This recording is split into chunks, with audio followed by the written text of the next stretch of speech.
कौन हूं मैं? क्या है मेरी पहचान? कोई एक जनजाति, जंगली क्षेत्रवासी? क्या मैं आदिवासी हूं या वनवासी? क्या मैं अज्ञानी हूं, पिछड़ा हुआ हूं? मैं मनुष्य समाज का उपेक्षित अंग हूं या मैं एक भारतवासी हूं? भाइयों और बहनों, संपन्न भारतवर्ष के प्रिय सज्जनों, आइए मेरे साथ एक छोटी सी यात्रा पर, जहां मैं आपको दिखाऊंगी एक वास्तव, ऐसा चित्र जो एक वास्तविक सत्य है।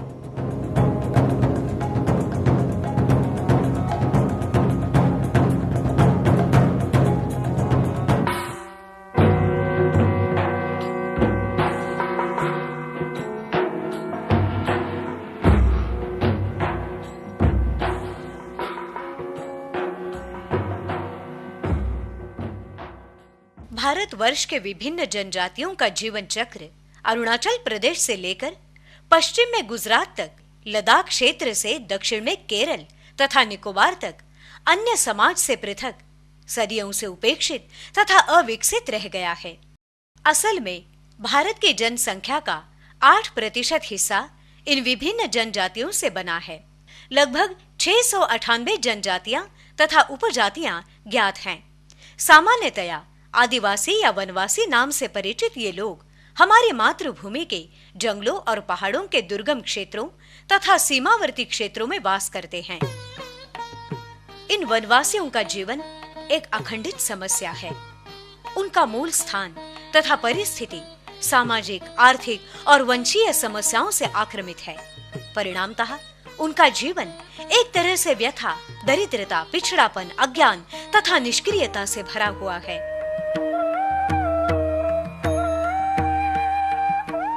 दुर्भाग्यवश आधुनिकता और स्वतंत्रता के मीठे फलों से ये लोग आज भी वंचित हैं। दरिद्रता तथा उपेक्षा के कारण इन लोगों का शोषण करने वाले तथा आतंकवादी गतिविधियों के फलस्वरूप उनके मूल सामाजिक बंधन को ठेस पहुंची है और राष्ट्र की प्रमुख सांस्कृतिक धारा से वे बिछड़ गए हैं। भारतवर्ष में आज ऐसी 3 शक्तियां कार्यरत हैं: धार्मिक, राजनैतिक और व्यावसायिक क्षेत्र की। आज तक इन वनवासियों को अयोग्य होते हुए भी असंस्कृत, अमानवीय तथा अनिवासी ऐसा संबोधित किया गया है। मानहानि करने वाले ये शब्द अयोग्य है, जहां ये लोग अपने अलग ढंग से संस्कारित, ईमानदार तथा सीधे साधे हैं। आदिवासी तथा जनजाति ये शब्द बहुधा अंग्रेजों के काल में प्रचलित हुए। अंग्रेजों ने अपना सार्वभौमत्व तथा सत्ता कारोबार टिकाने के लिए आर्यों के बारे में गलत इतिहास प्रचलित किया। इस विचारधारा के अनुसार सामर्थ्यशाली आर्यों ने बाहर से आकर भारत के मूल निवासियों को अपना गुलाम बनाया।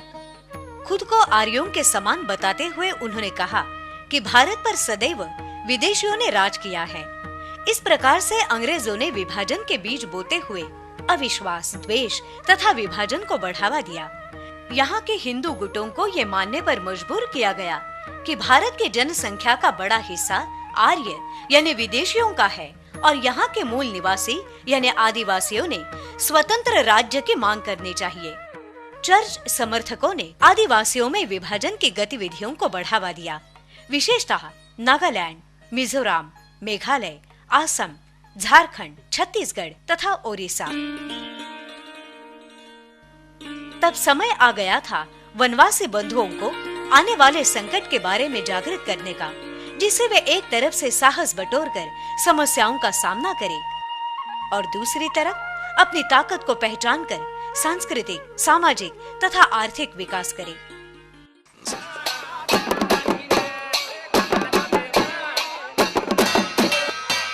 बहुत कम लोग जानते हैं कि ये वनवासी तथा आदिवासी हिंदू संस्कृति का अनुकरण करते हैं। जैसे वैदिक नियमों के अनुसार प्राकृतिक तत्वों की पूजा, बड़ों का सम्मान, सामाजिक जीवन, देवताओं का भय, पुनर्जन्म में विश्वास तथा सादा जीवन। इसी आवश्यकता की संवेदना के फलस्वरूप पूज्य ठक्कर बापा जी को, जो महात्मा जी के करीबी सहयोगी थे, वनवासियों के हित में कार्य करने की प्रेरणा मिली।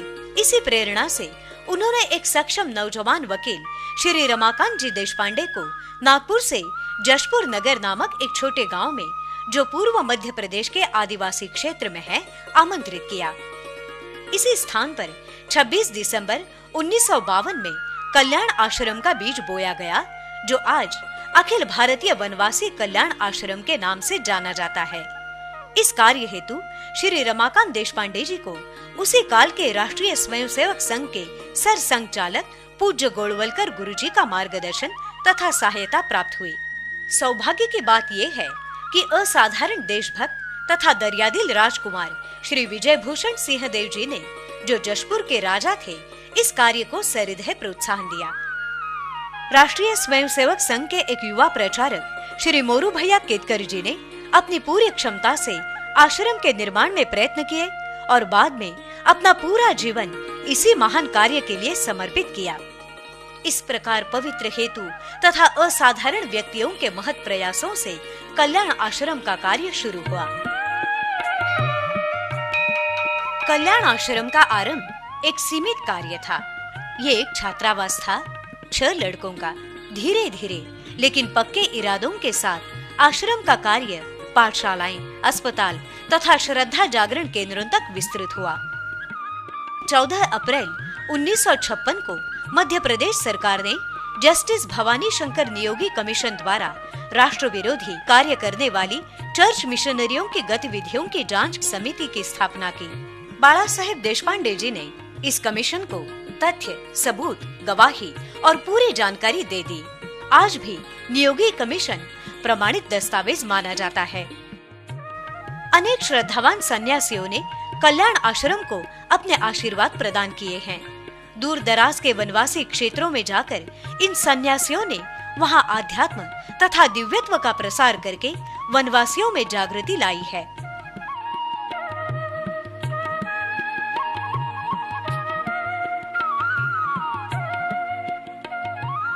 भारत की जो मेन जड़ है वो ये धर्म में है और धर्म इसका विकास होता है।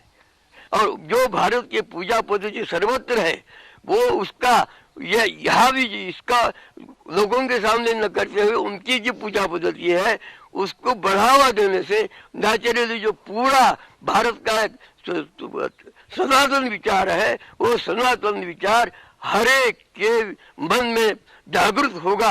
और जागरण यीशु की धर्म जागरण बोलते हैं। और धर्म जागरण होने के बाद उनके प्रति श्रद्धा आएगी, उनके भीतर एक समर्पण आएगा।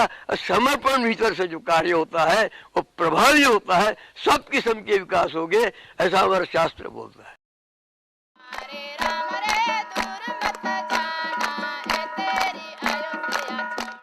इन सन्यासियों के कार्य के फलस्वरूप वनवासियों के मन में एकात्मता भाव जागृत हुआ तथा अलगाव दूर होने में मदद मिली।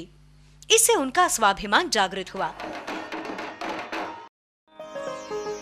साथ ही रमाकांत देशपांडे जी ने विदेशी मिशनरियों के अत्याचारों के विरोध में अनेक मुकदमे लड़े, जिससे अन्याय के विरुद्ध लड़ने की वनवासियों की ताकत और आत्मविश्वास को बढ़ावा मिला।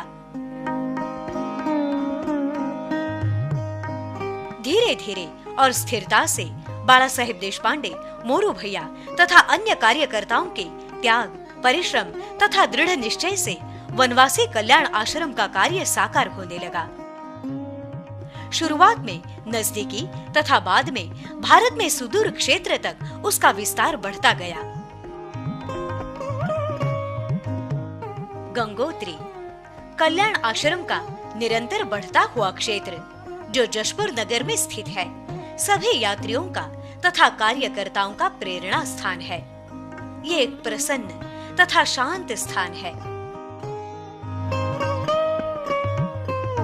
आश्रम के मुख्य कार्यालय के अलावा यहाँ पाठशाला, कन्या पाठशाला, एक छात्रावास, बढ़ई कार्यशाला तथा कर्मचारी निवास भी है। कुछ ही दिन पहले संस्थापक अध्यक्ष वन योगी स्वर्गीय बाला साहेब देशपांडे जी के स्मारक का अनावरण राष्ट्रीय स्वयंसेवक संघ के सरसंघ चालक केसी सुदर्शन जी के हाथों हुआ। यहाँ से नजदीक कल्याण आश्रम द्वारा संचालित एक अस्पताल है। आश्रम के सामान्य तथा साधारण स्वरूप के दिखाई देने वाले उपक्रम, जो उन ख्रिश्चन उपक्रमों से बिल्कुल अलग हैं, जिनके अस्पताल, चर्च, छात्रावास, पाठशालाएं अपरिमित विदेशी मुद्रा खर्च कर प्रभावशाली बनाए गए हैं। ये वास्तुएं मध्य प्रदेश के कई क्षेत्रों में फैली हुई हैं। कल्याण आश्रम ऐसे अनावश्यक खर्चे में ना ही विश्वास करता है, ना ही कर सकता है। हमारे कार्यकर्ता अन्य वनवासियों की तरह घास फूस के छप्पर की कुटियों में रहकर काम करते हैं। वनवासियों के समान ही रहकर उनकी जीवन पद्धति का अनुभव करने में कल्याण आश्रम विश्वास रखता है। जनजाति समाज को राष्ट्रीय स्तर प्रदान करने के लिए पहला अखिल भारतीय सम्मेलन, जिसमें 700 से अधिक वनवासी पूरे भारत से आए थे, दिल्ली में संपन्न हुआ। इससे अब तक सिर्फ मध्य प्रदेश, बिहार तथा ओडिशा तक सीमित कल्याण आश्रम पूरे भारत में फैलने लगा। ऐसे अनेक हिंदू संगठनाएं हैं जो नागालैंड में आने का प्रयास करती हैं, मगर सफल नहीं होती हैं। सिर्फ कल्याण आश्रम एक ऐसी संगठना है जिसने हमारी संगठना हराका एसोसिएशन से संपर्क किया और उसे चर्च का विरोध भी नहीं है, इसलिए अन्य किसी का भी उसे विरोध नहीं है और उन्होंने तनिंग में पाठशाला शुरू की है।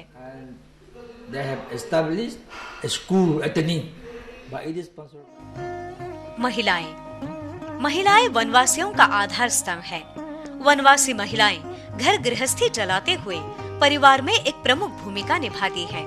ये ध्यान में रखते हुए कल्याण आश्रम ने वनवासी महिलाओं का सम्मेलन आयोजित किया, जो भिलाई, मध्य प्रदेश में 1985 में हुआ। यहाँ की सहभागी महिलाओं को अपनी उपस्थिति से नागालैंड की धार्मिक तथा स्वतंत्रता सेनानी रानी गाइदिन लियू ने उपकृत किया। हम लोग गांव में जब जाते हैं, इतना पीड़ित ऐसा रहते थे। हम लोग जब दवा के बारे में, डॉक्टर के बारे में हम बोलने से लोग हमको इतने छिड़ते थे। हमारे देवी देवता मना करते, हम दवा नहीं खाएंगे, हम डॉक्टर के पास नहीं जाएंगे। इस प्रकार से कैसा परिस्थिति थी। और वही बहनें गांव में जाकर कभी काम कर रहे हैं, जहां तक कि पुरुष नहीं कर सकते हैं। ऐसा भी गांव में 30 किलोमीटर 40 किलोमीटर साइकिलिंग करके दो बहनें वो करके जाते हैं। 1986-87 में एक विजयादशमी से दूसरी तक वनवासी गले लगाओ का नारा गूंज उठा।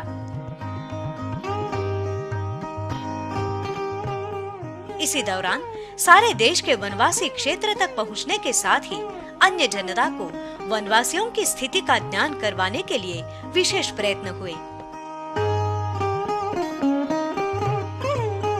वनवासी युवकों को क्रीड़ा क्षेत्र में प्रोत्साहन देने के लिए, जो उनके शारीरिक तथा प्राकृतिक रूप से अनुकूल है, कल्याण आश्रम ने हर 4 साल बाद क्रीड़ा सम्मेलन का आयोजन किया। इस दिशा में पहला कदम था 3 दिन का कांदिवली, मुंबई में 1988 का क्रीड़ा सम्मेलन। इसमें 22 राज्यों से वनवासी सहभागी हुए। बाद में 1992 में इंदौर, 1996 में उदयपुर तथा 2000 में रांची में क्रीड़ा सम्मेलन संपन्न हुए। अनेक वनवासी खिलाड़ी भारत सरकार के खेल प्रावधान द्वारा विशेष प्रशिक्षण के लिए चुने गए हैं।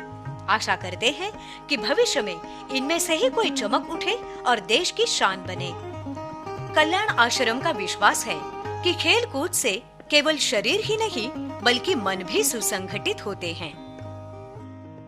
कल्याण आश्रम ने सूर्य निकेतन नाम से एक अनोखा प्रशिक्षण केंद्र दादरा नगर हवेली में कार्यकर्ता तथा वनवासियों के लिए स्थापन किया। इसकी नींव भारत के तत्कालीन राष्ट्रपति स्वर्गीय ज्ञानी झैल सिंह द्वारा दिसंबर 1986 में रखी गई।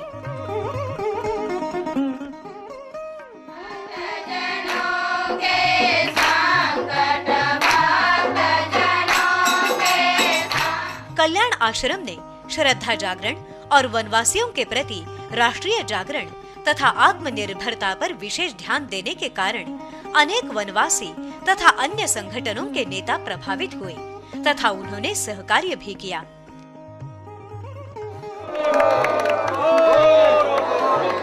ये नेता कल्याण आश्रम के बढ़ते परिवार के सदस्य बनकर कल्याण आश्रम की भावना तथा प्रेरणा के हिस्सेदार बने हैं।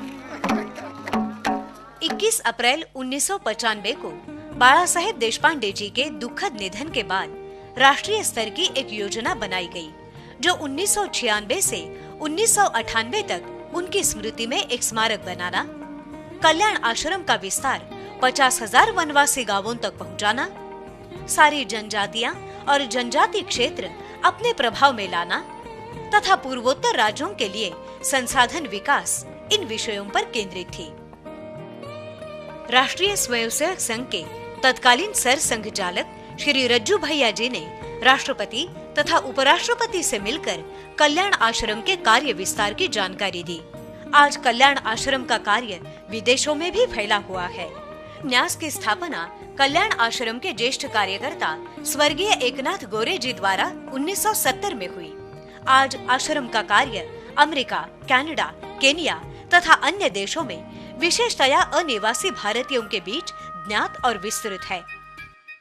लगभग 50 साल के अंदर आज विभिन्न परियोजनाओं के अंतर्गत पाठशाला, छात्रावास, अस्पताल, हस्तकला केंद्र, श्रद्धा जागरण केंद्र, बालवाड़ी, ग्रामीण बच्चों के लिए संस्कार केंद्र, महिला मंडल आदि मजबूती से बढ़ रहे हैं। कल्याण आश्रम ये कठिन प्रयत्न कर रहा है कि वनवासियों के जीवन में आत्मसम्मान तथा जागृति का उदय हो। सुदूर वनवासी क्षेत्र में चल रही परियोजनाओं का नियंत्रण, संचालन तथा व्यवस्थापन गांव के स्तर पर कार्यरत आश्रम के मंडलों द्वारा होता है। ये कार्यकर्ता ज्यादातर युवा, उच्च शिक्षित तथा हिंदू संस्कृति के गाढ़े अभ्यासक होते हैं, जो अपना पूरा जीवन या कुछ हिस्सा सेवा कार्य में अर्पण करते हैं। आज ऐसे 1204 पूर्णकाल प्रचारक हैं, जिनमें 250 महिलाएं तथा 500 वनवासी शामिल हैं। कार्यालयीन कार्यकर्ता, सहानुभूति पूर्वक मदद करने वाले तथा अन्य कार्यकर्ता आश्रम की विभिन्न परियोजनाओं में यथाशक्ति सहायता करते हैं। आर्थिक भी एक जनजाति समाज की समस्या है, अभाव है। हम युवा पीढ़ी को एक नई दिशा देना चाहते हैं। वे बंधु बहुत कुछ कर सकते हैं, उनके अंदर लगन से सीखने की प्रवृत्ति है और वो चाहते हैं कि हम सीखें। युवा पीढ़ी के लोग अनेक ऐसे विदेशी गतिविधि, यूं कहा जाए तो उग्रवाद के समक्ष वो बिल्कुल नजदीक आते हैं और बंदूक उठाते हैं। हम तो आत्मीयता, प्रेम और स्नेह के माध्यम से हम प्रशिक्षण दे करके हम उनको राष्ट्र की मुख्यधारा से जोड़ना चाहते हैं। कल्याण आश्रम ये वनवासियों की वनवासियों द्वारा वनवासियों के लिए चलाई जाने वाली संस्था है। चलिए आपको हमारे उद्दिष्ट प्राप्ति के कुछ उदाहरण दिखाएं। शिक्षा को जन समुदाय तक प्रभावी रूप में पहुंचाने के लिए सुदूर क्षेत्रों में एकल विद्यालयों जैसी संकल्पना, छात्रावास और संस्कार केंद्रों की शुरुआत हुई, जिसमें संस्कार तथा जीवन मूल्य रोपण ये केंद्र स्थान था।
हम इस विचार में पूरा विश्वास रखते हैं कि स्वस्थ तन में स्वस्थ मन होता है।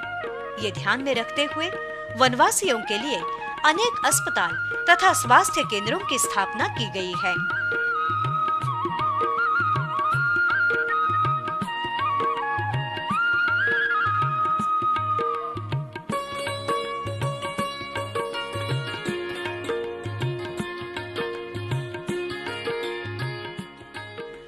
परिचारिका प्रशिक्षण उपक्रम अंतर्गत वनवासी लड़कियों को प्रशिक्षित कर अंदरूनी गांवों तक वैद्यकीय सुविधा उपलब्ध की जाती है। वनवासियों के वनौषधि क्षेत्र में पारंपरिक तथा विशाल ज्ञान भंडार को संरक्षित करने का प्रयत्न है। इसका फायदा पूरी मानव जाति को होगा, ऐसा विश्वास है। कल्याण आश्रम के कार्यकर्ता द्वारा राजस्थान में टीबी के मरीजों को स्वास्थ्य लाभ में 92% सफलता, ये एक विश्व विक्रम है। ग्राम विकास तथा उन्नति क्षेत्र में नैसर्गिक साधन संपत्ति का स्वयंसेवी उपयोग करने से सामाजिक जागृति दिखाई दे रही है, जो कि खेती, बागबान, कुटीर उद्योग, औद्योगिक प्रशिक्षण केंद्र, वन संपत्ति, मृत संधारण तथा पशुपालन के क्षेत्र में है।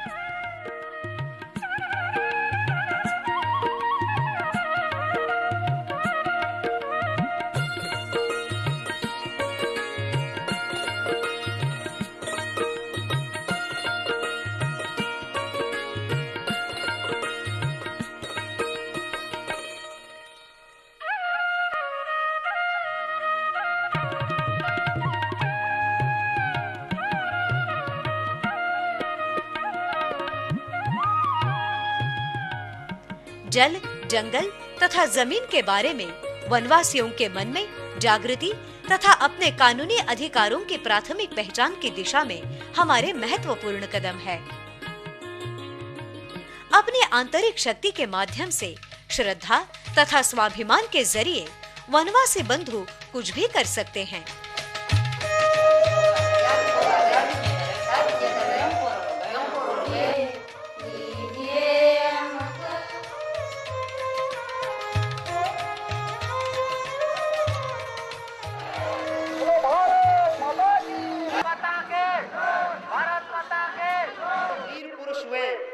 उनको भारतवर्ष की जनजाति इस स्वाभिमान का भाव हमें कब मिलेगा?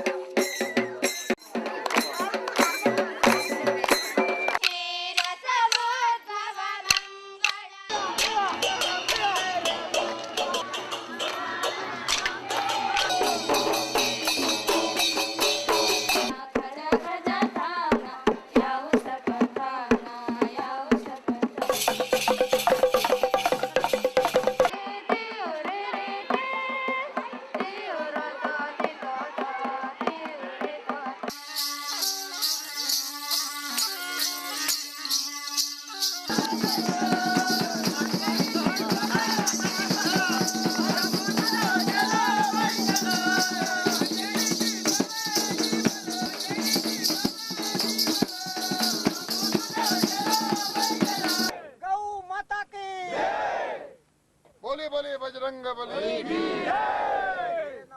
श्री राम।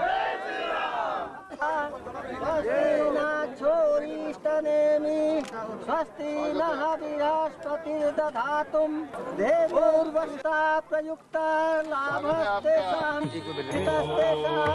हितस्तेषां पराजयः।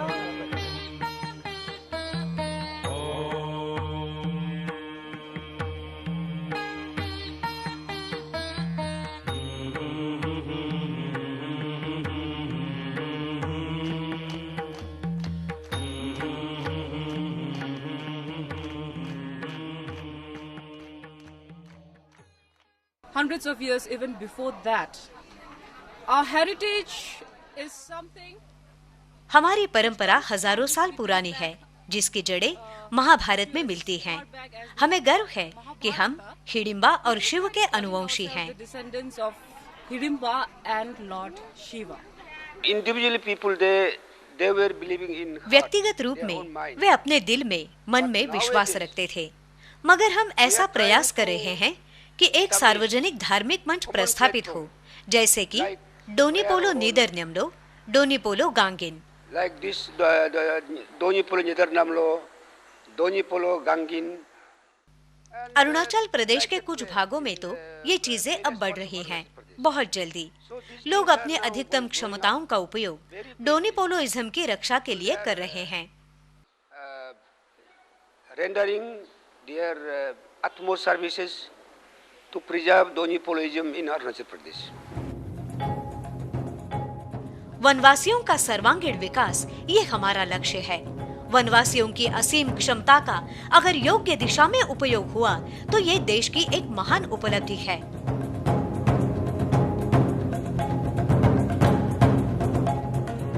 (1794) के बाद अंग्रेज सरकार ने एक षड्यंत्र रचा, जिसमें वनवासी बंधुओं को भारतीय प्रमुख समाज से अलग करने का हेतु था।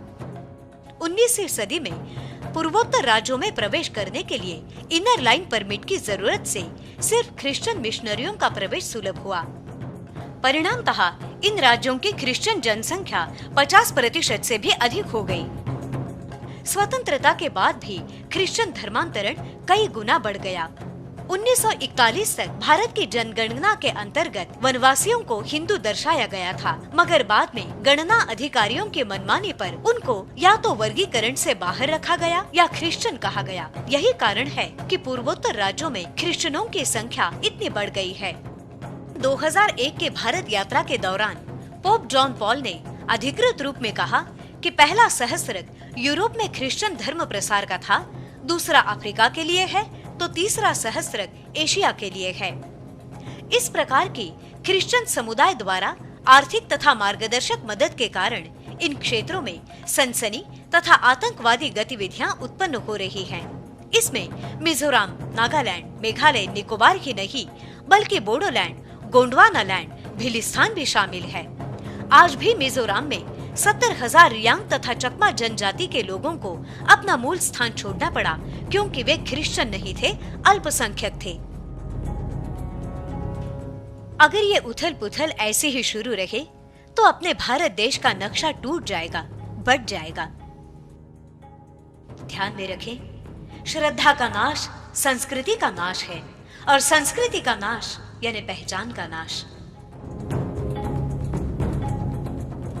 1993 में कल्याण आश्रम के अध्यक्ष द्वारा प्रधानमंत्री को दिए गए आवेदन से और सरकारी गुप्तचर संस्था द्वारा भारत सरकार को इन गतिविधियों की जानकारी है। अखिल भारतीय वनवासी कल्याण आश्रम सरकार को इन गैर कानूनी, देश विघटक, विदेश द्वारा प्रेरित कारनामों को उखाड़ फेंकने के लिए पूरी तरह मदद देने को तैयार है। ये हमारा कर्तव्य है कि हम पूजनीय महात्मा गांधी, ठक्कर बापा, विनोबा भावे द्वारा अपनाए गए मार्गों का अनुकरण कर वनवासी और नगर वासियों को जागृत करें। घर घर संपर्क करके, गांव-गांव संपर्क करके उनके मन में स्वाभिमान का भाव जागृत करें और भाव जागरण करने के बाद देश के साथ में एकात्म भाव का जागरण ये साथ साथ में चलता है। केवल वनवासी बंधुओं में भाव जागरण या स्वाभिमान को जागृत करना वो एकांगी पक्ष होगा। देश का जो शेष समाज, हिंदू समाज है, उनके मन में भी वनवासी बंधुओं के प्रति और बंधुत्व भाव का जागरण हो, इसलिए पूरे हिंदू समाज में जागृत होने की आवश्यकता है।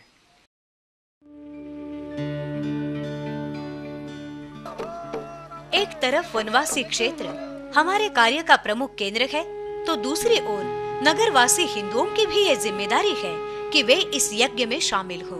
ये यज्ञ है नया भारत बनाने का। इस पवित्र कार्य के हर क्षेत्र में मनुष्य बल, धनराशि, सामग्री द्वारा आप मैत्री का हाथ बढ़ा सकते हैं।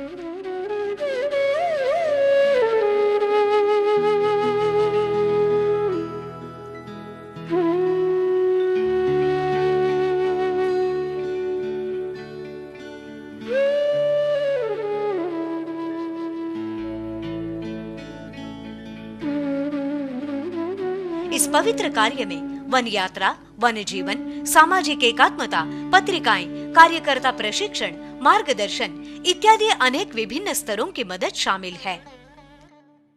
तू मैं एक रक्त की जो भावना कल्याण आश्रम पुष्ट करना चाहता है, वह हमारे वन जीवन के माध्यम से पूरी हो जाती है। जब हम बनवासी की कुटिया में उनके साथ बैठकर भोजन करते हैं और उनका स्नेह, उनकी आत्मीयता, उनका प्यार उस भोजन में मिल जाता है। बनवासी भूखा रहकर भी हमारे बच्चों को भरपेट भोजन कराता है, तो दोनों में एक इतना आत्मीयता का भाव निर्मित होता है और यही हमारे राष्ट्र की धरोहर है। नैतिकता ये कहती है कि जो समाज से ज्यादा लाभ उठा रहे हैं, उनकी ये जिम्मेदारी है कि वे अपना सामाजिक उत्तरदायित्व निभाएं।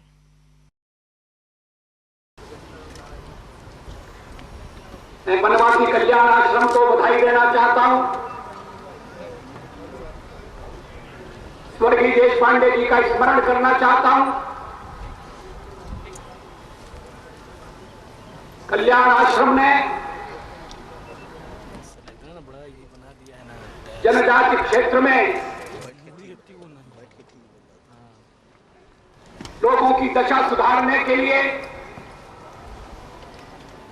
शिक्षा के लिए, चिकित्सा के लिए, उपचार के लिए जो जो कदम उठाए ये बड़े सराहनीय हैं। कि वनवासियों का कल्याण ये हमारा लक्ष्य है,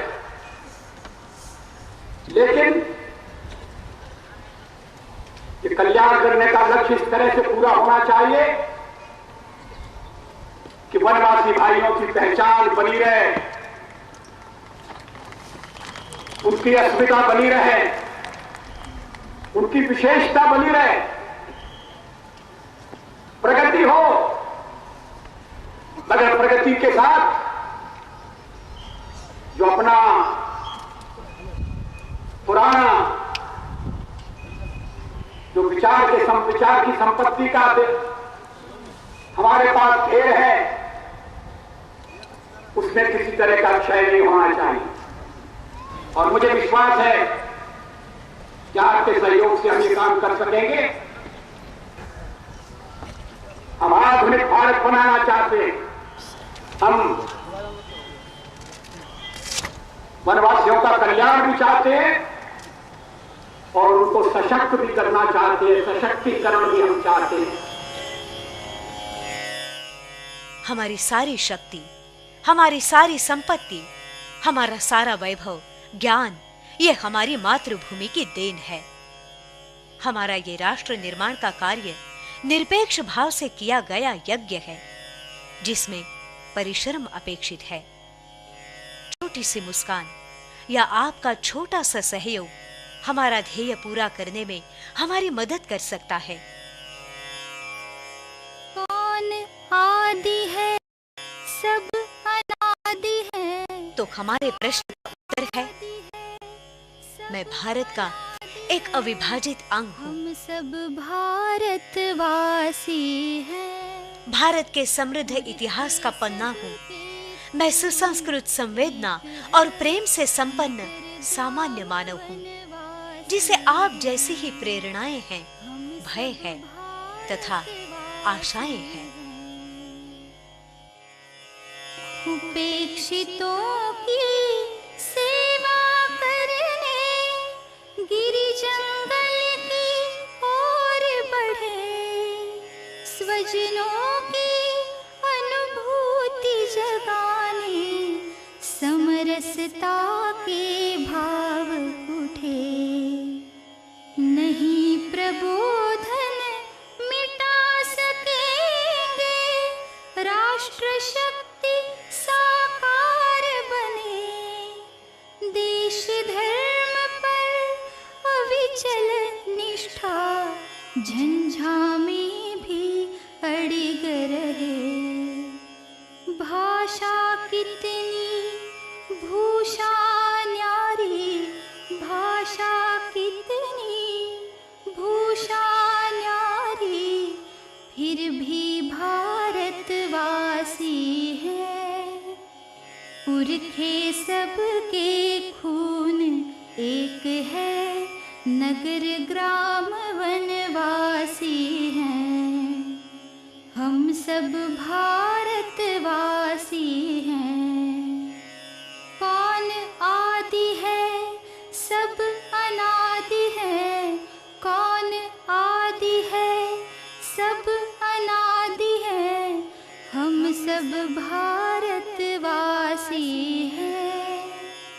पुरखे सबके खून एक है, नगर ग्राम वनवासी हैं, हम सब भारतवासी हैं, हम सब भारतवासी हैं, हम सब भारतवासी हैं।